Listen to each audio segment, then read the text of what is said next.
Front, ভাঙড়বাসী, ভাঙড়ের লড়াকু সৈনিকগণ, ভাঙড়ের গোভাগনপুরের লড়াকু সৈনিকগণ, ইনকিলাব জিন্দাবাদ, ইনকিলাব জিন্দাবাদ, ইনকিলাব জিন্দাবাদ।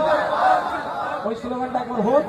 যারা ওয়াকাফের সময় আমাদেরকে দিল্লি যেতে বলেছে, সময় এসছে ভাই, রক্ত টকবক করে ফুটছে, তাদেরকে আমরা দিল্লি যাওয়ার রাস্তা দেখাবো।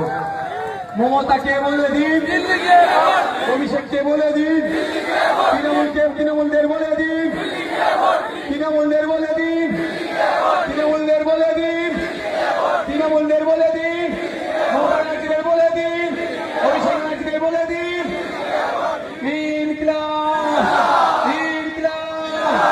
আগামী 29 এপ্রিল আসছে দিন, ভোট ভোট ভোট দেবেন কোনখানে, ভোট ভোট ভোট দেবেন কোনখানে, ভোট ভোট ভোট দেবেন কোনখানে। আগামী 29 এপ্রিল আসছে দিন। একটা কথা বলে শেষ করবো।